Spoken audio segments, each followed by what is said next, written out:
nous avoir trouvé ce local, voilà, effectivement, d'accord. Vraiment, c'est une très belle maison, on s'y sent bien. Je pense qu'on va pouvoir développer vraiment nos projets. Donc quand on est arrivé, on a repeint, on a refait des travaux en fait, parce qu'elle était sale. Donc je voulais vraiment remercier l'équipe de bénévoles qui entoure et qui est là au quotidien au niveau du comité de quartier. Donc je vais vous les présenter et au moins je vais vous les nommer parce que c'est vraiment important. Donc il y a Saïd Boudaoud, il y a Merouche Demdoum qui a fait les travaux, il y a Dominique Vérez également, il y a Christophe, ouais c'est vrai, donc il y a Dominique Hamon, et qui est-ce que j'ai oublié? Samir Mebarki qui a aussi contribué. Qui d'autre? Leïla, Bachra, Antoinette, Daniel pour le buffet, Karim, Noël, exactement. Christiane qui vient juste de nous rejoindre. Vraiment une super équipe, je pense, vraiment des habitants qui se bougent et qui en veulent. Et qui étaient là à nos côtés en fait pour nous aider dans des moments un petit peu difficiles. Ensuite, je voudrais remercier le directeur du centre social, Moulouk Ben Safia, vraiment pour...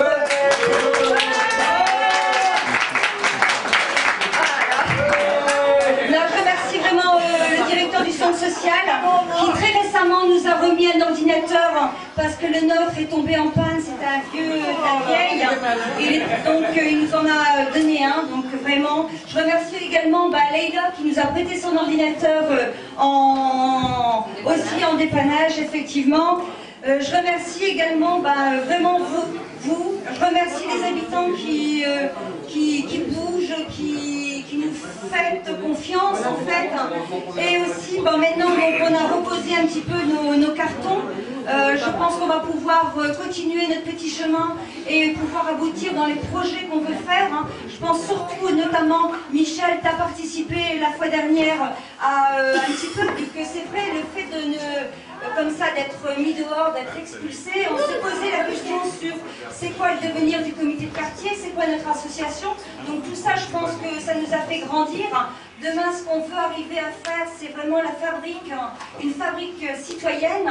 Ici, vraiment, il y a un potentiel hyper important pour pouvoir se développer avec le garage, en montant des projets pour avoir des sous, pour pouvoir faire quelque chose du garage. Aussi avec le super jardin qui est vraiment une relation entre le jardin de la rue de la Vigne, le jardin collectif, le jardin partagé que vous voyez un petit peu là au niveau des photos, et ici ce petit jardin, ce petit bijou de jardin qu'on va remettre d'après. En fait, il est beau, mais il suffit de travailler et lui redonner son cachet d'origine avec la petite fontaine. Je vous invite demain, si vous avez un petit peu de temps à venir, pendant que c'est éclairé, vous verrez un petit peu comment c'est à côté, comment est le jardin, comment est le garage en fait au niveau de la fabrique. Et je pense que tous ensemble, on va pouvoir vraiment créer quelque chose comme d'habitude en fait, de participatif. Et puis aussi, on y croit, je pense, et on veut faire des choses, on veut continuer à améliorer notre quartier, à participer à la ville. On aime Roubaix, il faut le dire, on y est bien. Donc je pense que vraiment c'est bien parti. Un grand merci vraiment d'être venu là parce que c'était vraiment pour moi ça me touche vraiment au fond du cœur parce que c'était vraiment très dur la coupure. Donc vraiment ça me fait vraiment chaud au cœur. Je vais passer la parole à Bruno.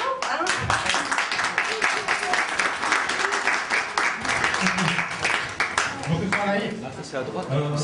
Merci aussi d'être venu. Alors j'étais censé vous présenter toutes les photos, mais bon, vous allez deviner vous-même, et certains les ont déjà vues. Alors il y a toute une série d'échanges européens, on est à Montréal, parler du comité, parler de Roubaix. Derrière vous avez le jardin partagé dont Sylvie parlait. Et ensuite il y a, je pense, donc je vote, et c'est là où je voulais en venir. On voulait faire un discours participatif. Vu qu'on est dans une année de débat, et vu qu'il y a pas mal de personnalités, qu'il y a des candidats et des candidates qui sont présents, qui me font l'amitié de venir, qui nous font vraiment l'amitié de venir parce que, notamment pour Fanny, Et je crois que pour M. Mas, c'est pas leur territoire, donc ils viennent vraiment par amitié et pas du tout pour gagner des voix, parce que voilà. Un petit peu. Les autres aussi, hein. On va pas refuser.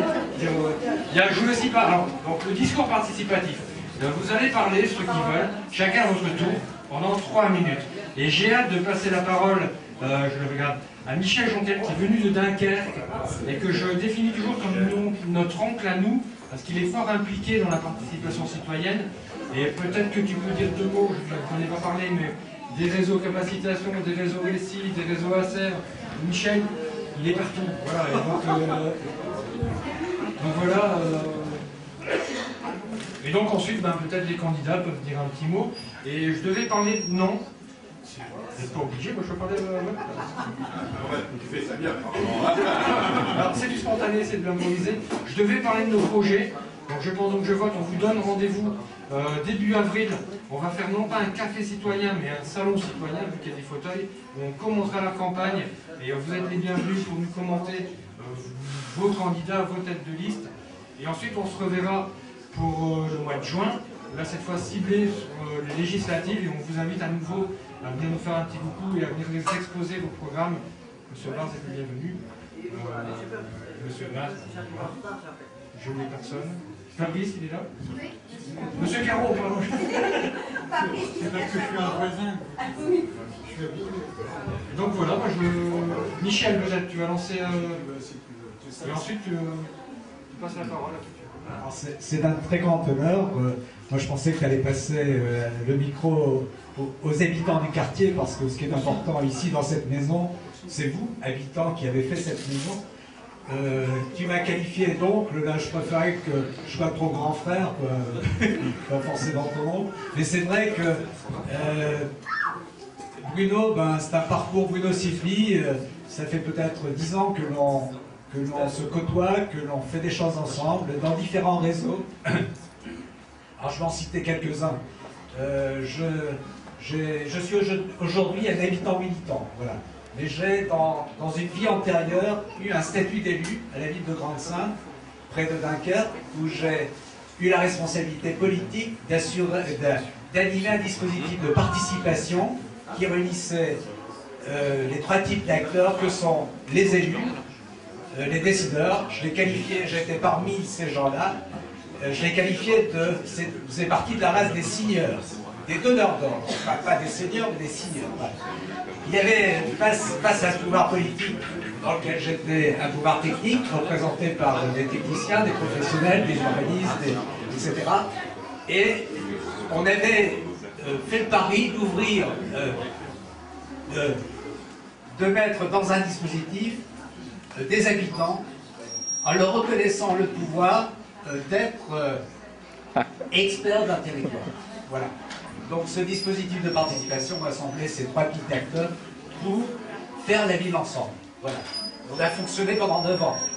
J'ai pas rapporté un petit bouquin, mais pour ceux qui s'intéressent, on a raconté notre histoire à travers un livret qui s'appelle Empreinte d'études. Voilà. Pour ceux qui s'intéressent, c'est ma partie.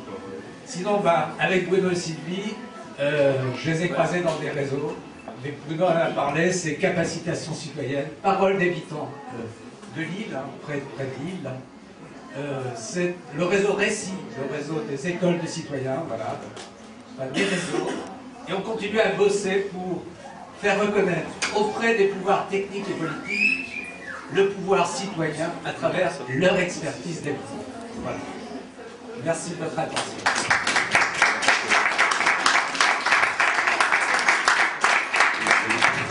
Je passe le micro. Qui est-ce qui veut dire un petit mot?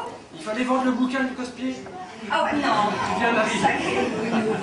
Il a une façon d'énoncer ça. Non, Si je peux me permettre, il y a quand même un portrait. Super. Et ça raconte l'histoire du comité.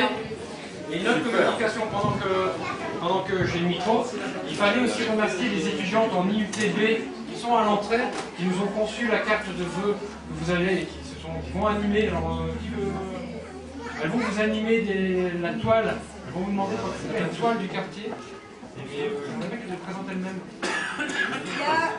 il y a une... Elles sont plus là? Non, c'est caché. Elles sont, ouais, elles sont. Bon, vous allez les voir. D'accord, donc oui, voilà, donc un petit mot sur le livre, hein, je pense que je vais laisser monsieur aussi. Non, je sais très bien, mais voilà, hein, c'est quand même toi qui l'as écrit, un petit peu, vas-y. Ah non, mais moi j'ai un peu, c'était longtemps pas prévu, j'ai venu parce que, en rencontrant Sylvie, on va revenir, ce bouquin raconte des gens engagés, des gens qui sont en mouvement dans la ville. Et puis par rapport à tout ce qui était démocratie participative, tout ce qui est des citoyennetés, Allez, Karim. Déjà, je remercie Sylvie, Bruno, tout le monde. Je suis un petit peu étranger moi, par rapport à Lumé. Parce que je suis pas. Donc j'y suis venu et j'y suis resté. C'est devenu ma deuxième maison. Non, j'en ai une autre. Et je remercie tout le monde. Je communique de temps en temps. Je remercie tout le monde. Vous allez être les contemporains, mesdames et messieurs, du discours le plus long du monde. Puisque si chacun prend la parole ne serait-ce que 3 minutes, ça va nous emmener encore un bon moment. Donc, règle numéro 1, ne pas déborder les 3 minutes qui vous sont imparties. Règle numéro 2, être aussi concis que possible et précis. Alors, pour être précis, que dire? J'ai reçu une invitation pour venir, à la fois en tant que voisin, et je suis heureux en tant que maire de Wattrelos d'être ici, mais aussi en tant qu'ami, parce que même si nous avons eu à nous rencontrer avec le comité de quartier, avec toute l'équipe, ça m'a permis de retrouver parfois des amis d'enfance, si nous avons eu à nous rencontrer lorsqu'il y a quelques années, j'ai exercé quelques fonctions où j'avais à m'occuper, autant que j'ai pu le faire, de Roubaix. C'est vrai aussi qu'au-delà des vicissitudes électorales, le contact n'a jamais été rompu et que j'ai toujours répondu aux invitations qui m'ont été proposées. Parce que, pour 2 raisons. La première, j'ai peut-être un gros défaut, mais je suis avant tout fidèle en amitié. Et quand je la donne, je ne la perds pas. Et au-delà des vicissitudes. Et la deuxième, c'est parce que, bien précisément, je crois que la vie d'un quartier, comme la vie d'une ville, elle est ce que ses habitants décident d'en faire. S'ils se mobilisent, s'ils ramènent ce qu'ils ont de meilleur en eux, c'est-à-dire leur richesse à imaginer leur avenir, à dessiner leur présent, ils aideront ceux qui sont en position de décider à avancer au mieux des besoins des habitants. Je viens de vous rejoindre il y a quelques instants en quittant des habitants wattrelousiens qui présentaient les résultats de ce qu'avec le fonds de participation des habitants, on a pu faire dans divers quartiers de la ville. C'est extraordinaire. Des idées, il y en a eu. Ce n'est pas la ville qui a dit ce qu'il fallait faire. Nous étions là pour accompagner, avec l'appui de la région d'ailleurs, dans le cadre de ce fonds de participation des habitants.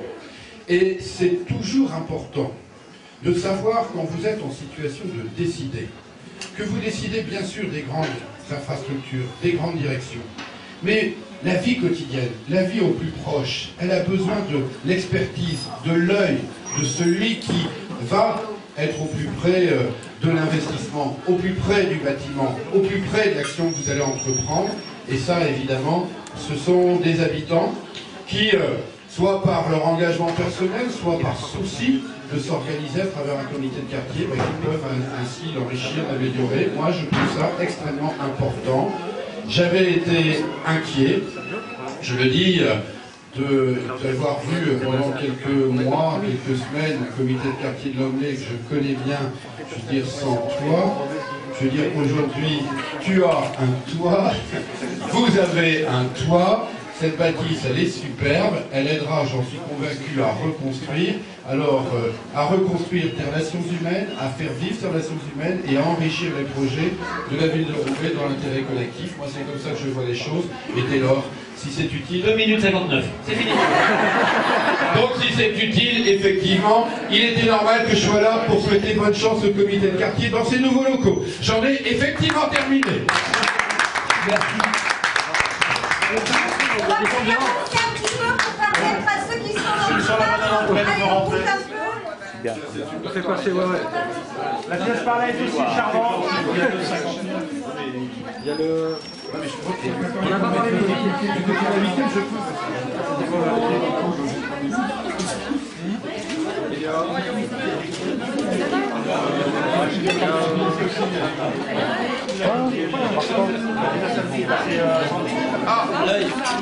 tout le monde est sorti.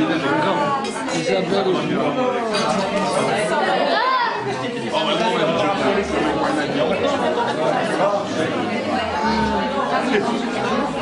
Moi j'ai comme ça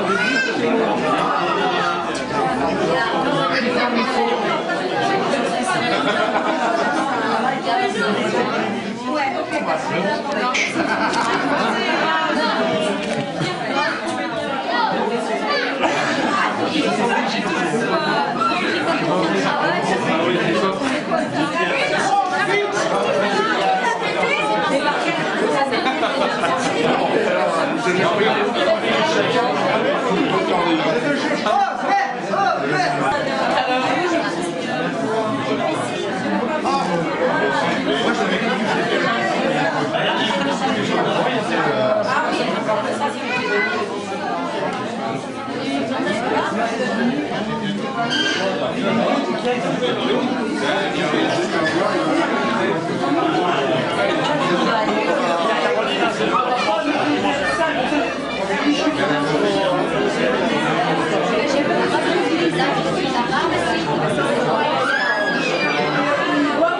Salut Mathieu. Ça va bien?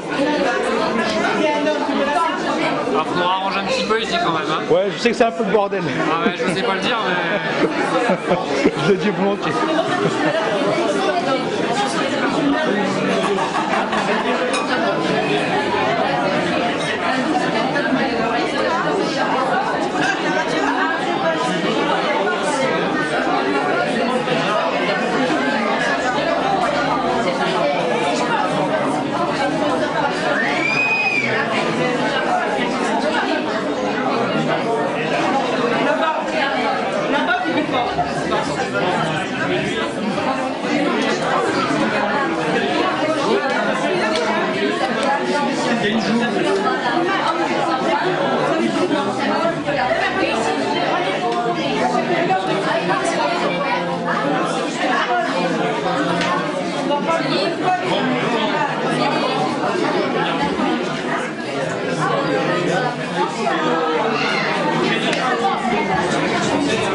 Qu'est-ce que tu manges, Halima?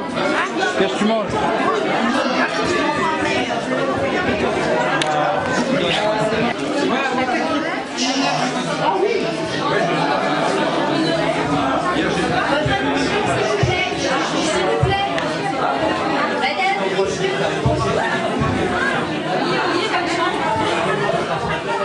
Bonsoir à toutes et à tous. Je fais partie d'un groupe d'étudiants qui intervient depuis maintenant quelques mois au sein du comité. On est 4 étudiantes, pour ce soir on n'est que 3. Et on intervient donc au sein du comité pour les aider au niveau de leur communication. Et ce soir, donc, nous avons aussi aidé à gérer cette inauguration et nous avons mis au bout de la salle une toile vierge dans l'idée de faire une toile participative. Il y a tout à disposition, les pinceaux, la peinture. Il ne manque plus que votre créativité. Donc on vous demande si vous souhaitez vous joindre là-bas à la toile pour mettre votre coup de pinceau et dessiner votre quartier. Donc voilà, c'est pour la salle, on vous invite à y aller. Bonne soirée.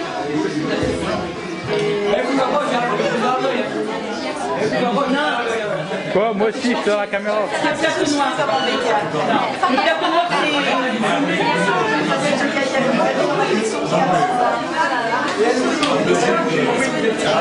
Oui.